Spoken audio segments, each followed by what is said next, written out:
নমস্কার, সবাই কেমন আছেন? সুস্মিতাস ডায়েরির আরও একটি নতুন পর্বে আপনাদের সবাইকে স্বাগতম।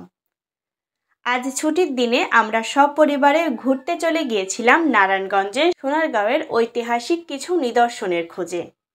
আর দেখতেই পাচ্ছেন যে আমরা সোনারগাঁওয়ে যাওয়ার উদ্দেশ্যে বের হয়ে পড়েছি।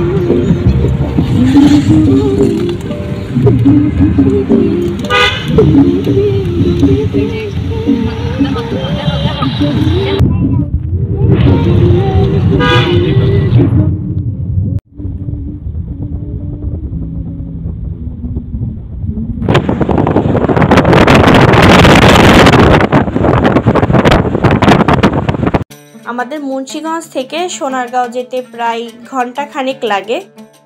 আমরা ওখানে পৌঁছে গেলাম, তখন বাজে দুপুর 12টা। আর পৌঁছে ওখানে গাড়ি পার্কিং করা হলো। এরপর এখানে দেখতে পাবেন আপনারা গেলেই যে ওখানে আশেপাশে অনেক হোটেল আছে খাওয়া দাওয়ার জন্য। আর ওখানে হোটেলের লোকজন আশেপাশে ঘুরে বেড়ায়, ওরাই খাবারের জন্য ডেকে নেয়। কিন্তু যেহেতু আমাদের বাড়ি কাছে তাই আমরা ওখান থেকে কিছু খাইনি, কিন্তু যারা দূর থেকে যাবেন তাদের কিন্তু খাবারের কোনো সমস্যা হবে না। ওখানে পার্কিংয়ের ওই জায়গাটায় এরকম অনেক কিছুই বিক্রি হয়। আর এটি হচ্ছে প্রবেশদ্বার, এখান থেকে টিকিট নিয়ে ঢুকতে হবে ভিতরে।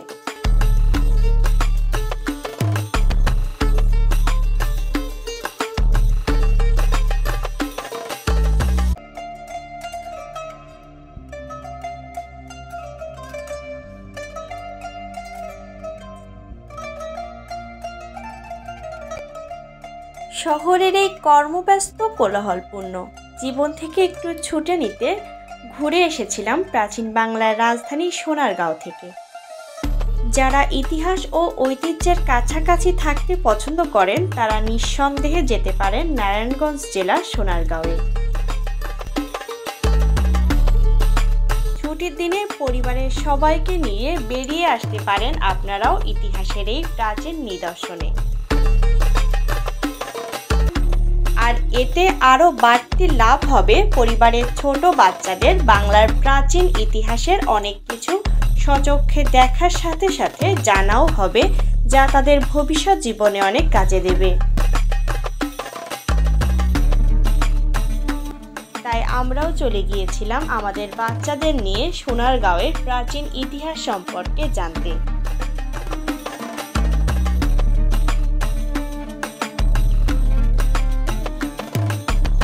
শিল্পকলা, সংস্কৃতি ও সাহিত্যে সোনারগাঁও ছিল বাংলাদেশের এক গৌরবময় জনপদ।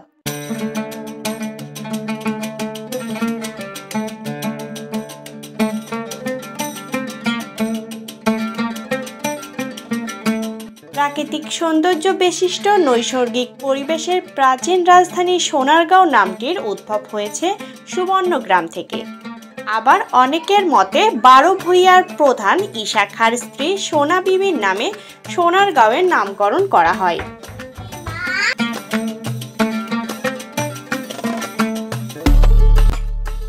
সোনারগাঁওয়ে রয়েছে বেশ কিছু দর্শনীয় স্থান, তার মধ্যে উল্লেখযোগ্য হল লোক ও কারুশিল্প জাদুঘর, জয়নুল আবেদিন স্মৃতি জাদুঘর, পানাম সিটি ও বাংলা তাজমহল। কিন্তু আমরা শুধুমাত্র সোনারগাঁওয়ে গিয়েছিলাম আজকে।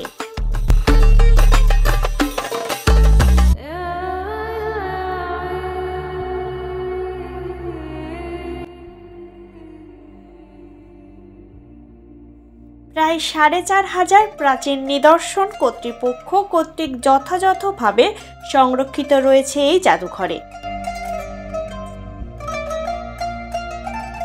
জাদুঘরটিতে আছে বাংলাদেশের গ্রাম বাংলার প্রাচীন শিল্পীদের সুনিপুণ হাতে তৈরি বিভিন্ন শৈল্পিক ও দৈনন্দিন জীবনে ব্যবহার্য নানা পণ্য সামগ্রী।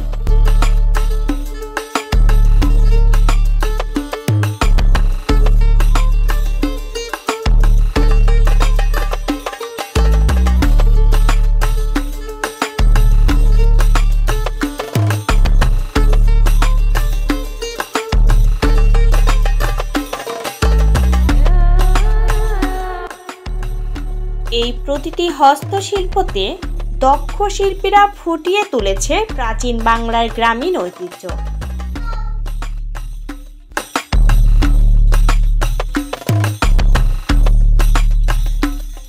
এছাড়া গ্যালারিগুলোতে দেখা মিলছে কাঠে খোদাই করা শিল্প, কারুশিল্প, পটচিত্র ও মুখোশ, আদিম জীবন ভিত্তিক নিদর্শন, লোকজ বাদ্যযন্ত্র, পোড়ামাটির ফলক, লোহা, তামা, কাঁসা ও পিতলের তৈজসপত্র, লোকজ অলঙ্কার সহ আরও অনেক নিদর্শন।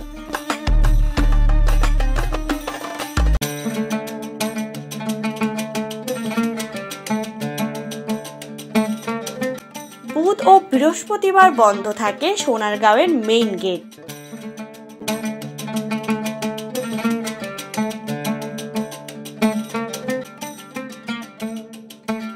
জাদুঘরের প্রবেশ ফি মাত্র 50 টাকা।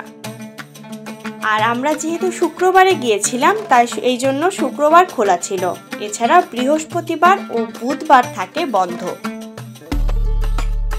সাপ্তাহিক ছুটির দিনে হাজার হাজার দর্শনার্থীর দেখা মেলে সোনারগাঁওয়ের এই জাদুঘরে। সাধারণত প্রত্যেক বছর শীতকালে মাসব্যাপী লোকশিল্প মেলা হয়ে থাকে, আর পহেলা বৈশাখের আগে এই মেলা হয় অনেক সময়। মূলত গ্রামীণ আবহে এই মেলার আয়োজন করা হয়। এই মেলায় বসে বাংলাদেশের ঐতিহ্যবাহী পোশাক জামদানির হাট। এছাড়াও গ্রামীণ নানা আনুষঙ্গিক সকল প্রকার জিনিসপত্র সহ গজা, মুড়ি, মুরগির খুচরা দোকানেরও সন্ধান মেলে এই মেলায়।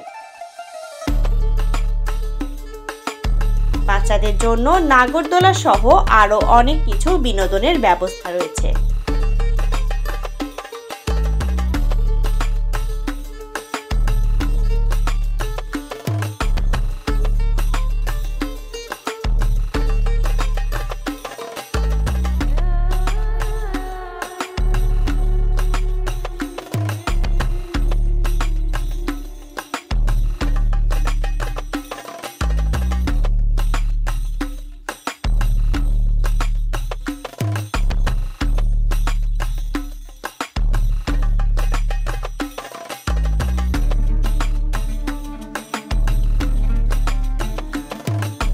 বাংলাদেশের প্রাচীনতম রাজধানীর নাম সোনারগাঁও।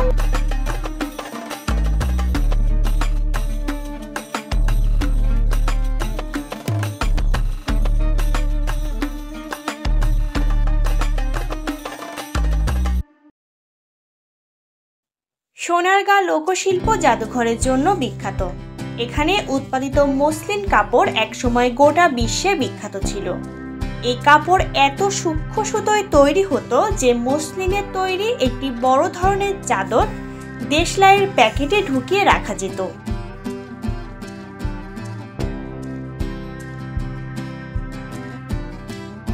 ঐতিহাসিক সোনারগাঁ শুধু 150 বছরের পুরনো স্মৃতি বিজড়িত ধ্বংসাবশেষ নগরী নয়, এর সঙ্গে জড়িত আছে একটি স্বাধীন জাতির আত্মপরিচয়ের অনুভূতি।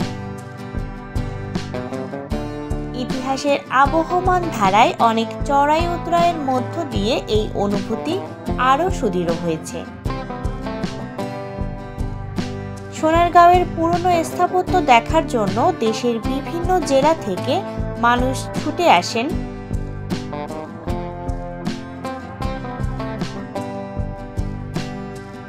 দেশি পর্যটকরাও পর্যন্ত আসেন।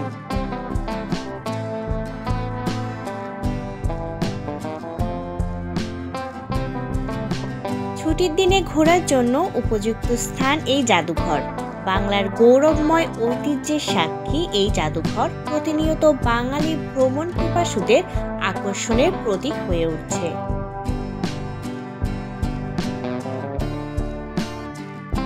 বাংলাদেশের পর্যটন স্পটগুলোর মধ্যে অন্যতম সোনারগাঁ লোকশিল্প জাদুঘর।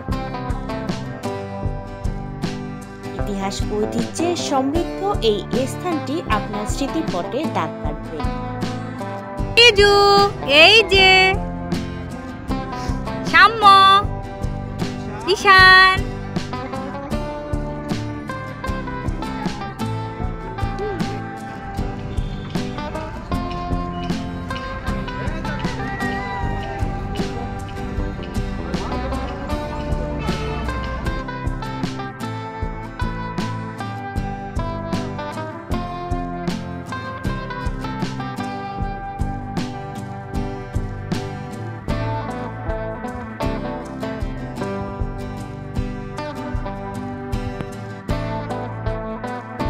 অনুপম স্থাপত্য শৈলী ও সবুজের সমারোহের এক অপরূপ সৌন্দর্যের লীলাভূমি সোনারগাঁ লোকশিল্প জাদুঘর।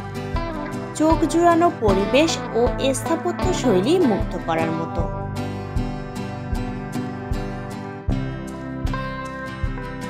বাংলার ইতিহাস ঐতিহ্যের এক অপূর্ব নিদর্শন লোকশিল্প জাদুঘর। ঘুরতে এসে বা বেড়াতে যেয়ে স্মৃতি ধরে রাখার জন্য মানুষ বিভিন্ন ধরনের জিনিসপত্র কেনাকাটা করেন, আর সোনারগাঁও এর জন্য উত্তম একটি জায়গা। জামদানি সূতিকাগার বলা হয় সোনারগাঁওকে। এখানে বিভিন্ন রকমের জামদানি শাড়ি সহ দেশীয় হাতের বিভিন্ন জিনিস পাওয়া যায়।